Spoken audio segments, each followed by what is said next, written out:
Okay, so this is going to be part 6, I think.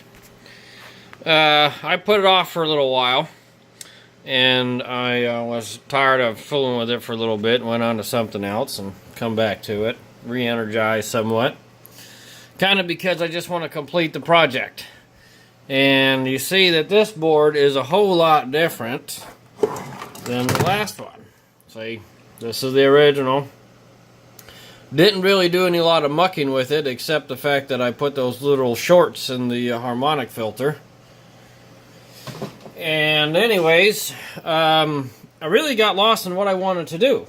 So I was like, I need to find some way to measure the power voltages, the RF voltages in this board, and see exactly, or see, at least get a better idea of what's happening in this damn thing. So I got loony, and I built a probe using a 3030 case and a detector diode that was inside inside old cell phone bag phone. Put a little capacitor across. I just did a traditional voltage thing. Now, there's definitely something wrong with my design, because when I touch the casing, well, wouldn't you know, it's about a quarter wavelength at 900 megahertz. This wire is about half a wave at 900 megahertz, just coincidentally. So needless to say, when I have the lead clipped to this thing, and I got the probe on there, if my fingers are touching this, they get burned. So I got to hold it right here, which is annoying because it's sloppy and it needs to be right there. Maybe I'll figure that out. Anyway, so I was able to start measuring voltages at that point, along this line, and you see that I removed the old, PA, because I really didn't need 35 watts out of it, and I kept blowing these things up, or so I thought. I ended up blowing up another one, replaced it, and I was like, you know, there's a reason why it's doing that, and it's probably the high SWR. So anyway, I'm not going to show you just because it's next to impossible with two hands on this thing. So I will tell you that my last measurements, measuring here, right at the output. Now, when I looked at the service manual for this thing, this little trace coming out here is not measured. It's not, it doesn't have a measurement number on it, so that's telling me that it's most likely 50 ohms. Let's see. So, boom, here. You see these things? All right, there's a measurement here, but there's no measurement here. So my only assumption is that this is a pin out, and that this means that this is a piece of microstrip or strip line or whatever the hell it is. I don't remember the difference. Strip line, I think. Then it goes to capacitor. This is a measured length, so that way it has some sort of exhibited inductance. That's my guess. Somebody please correct me on that. Anyway, skip it. So essentially all this stuff is gone. I removed all that, and I've essentially tied to this point right here to where it's non-measured strip line going into this capacitor. Now, if I want a little more RF out, I probably should have replaced this thing, but I don't have any, and I don't feel like doing it. But what I ended up doing, because if this is 50 ohms, then that would mean that this needs to be 50 ohms all the way through to this circuit. And with this being 50 ohms, my thought is that this whole line needs to be 50 ohms up to this 50 ohm feed point, if that's truly what it is. So first I just put a piece of thing in there, per piece of UT141-50 semi-rigid coax, the same shit they use in microwave up to 18 gigs at least or whatever. And there's obviously a couple different, I made a couple different lengths so I can see what it is, because where you feed on here does make a difference, and it did. And originally originally all this was not in there. And so it was like, well, this thing is more of a, you know, and it wasn't touching the ground, so it's like, well, this thing is just a damn capacitor and an inductor and some other crazy things. I don't know what, so I just started, I took some copper tape here, mashed it on the board, stripped off some of it, and then I started making ground plane out of that, so that way it's a nice, you know, more of a true 50 ohm deal. Now this radio, instead of getting out 3 watts at 80 watts of power, or 6 amps, with an efficiency of like 1%, is now at 11.1 watts. I will show you. Let's hope I'm not disappointed. No. There it is. 11.4. Okay, so, and the frequency's stable, by the way. I've been turning it off and on. Anyhow, so now it's 11.4 watts. The meter here says it's 72 watts drawing, so you do the math. Do 11.2 divided by 7.2, it's 14, 15 something. So I still don't like that amount of current draw. However, this radio here, which is a 900 megahertz radio, set 927 meg split, at 5 watts out, it draws 5 amps. At 25 watts out, it draws 11 amps. So its efficiency is at 18%.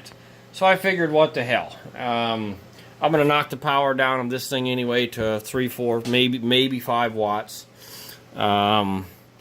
And anyway, so also because of this thing uses pin diode TR switching. It doesn't have a relay in it, which in my case this would probably be so much fucking easier, but it isn't.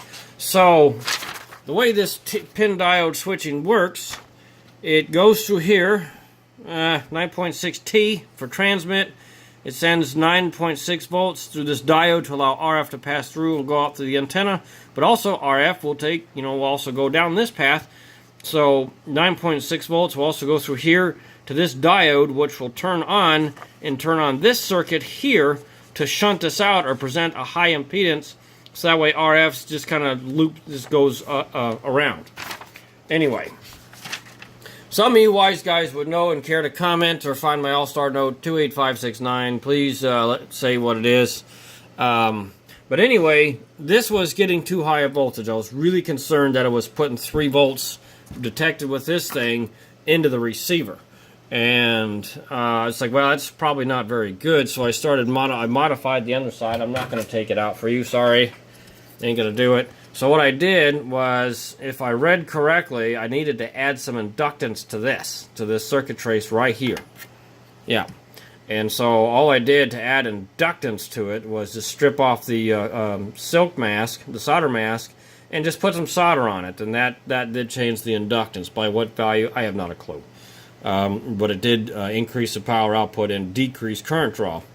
And then, it's like it didn't do enough, because it's still, after I made these modifications, this thing was measuring 6 volts. I was like, well, shit, this isn't any good. So, I took, well, this capacitor here, this is a 7.5, let me see, what is this? 7.5 pico. This one is less, 4.7. It probably still is too high a value. But I just swapped this one out. Wherever the hell, there it is. There's the original. Anyway, so that's the progress that I'm at. I just leave the radio plugged in. It is doing it. I checked it on the spectrum analyzer. Plus and minus 25 megahertz is clean. So I'm happy with that. So my next step is just to drop the power, the actual amount of voltage going to this board, and lower the output some, so that way it isn't all crappy. And what I might end up doing is keeping that voltage to this pill the same, maybe drop it a hair, and then just changing this circuit, because I was taking this board out so many times I just left this son of a bitch out. I'm just going to feed this thing with 5 volts and regulate it that way instead of putting 12 volts in and just keep the efficiency really low. Just feed this with 5 volts to get that safe lower output. But anyways, that's part 6. This damn thing is almost done. It's went from half a watt to 11.2 watts out. Ooh, what would he do? But I'm going to believe this thing over any other power measurement more than anything. But anyways, some of these tools I built, like I said, I built the RF probe. Look it up what it is. This one needed a case by it. Like I said, I probably built this wrong, because the way this is built is it's got the pin from some other thing I stole. It feeds into a circuit trace from the cell phone that feeds with in parallel with the feed coming in to a diode, and then there's a capacitor that goes off to the positive. So, and then the other thing, so I wouldn't blow this thing out, is I found a power sensor. If you want to know what this is, anyway. This is a decibel product. Some of the other ones I have, let me see, there it is, 19, there, read it. But this one was originally pulled from an 800 megahertz station. and it was rated for 400 megahertz to 1000 megahertz. I don't know what the power output is, but all I know is that at that thing, 10 watts is approximate. At least that thing says 10 watts going to this additional bit of cable. But anyway, so I would assume this thing is getting close to something true, and it says 9.9 volts. So that's been real helpful to see some pretty minute measurements without using that thing. Anyway, that's progress so far. Again, I don't know how much farther I'm going to do. There's other projects I want to do, but I've definitely made some progress. I've done a little bit of learning, read some Joe Carr books on RF circuit design, and got a significantly better understanding of the pin switching, of the of the TR, the transmit receive pin switching. So that's real interesting. That's what we got.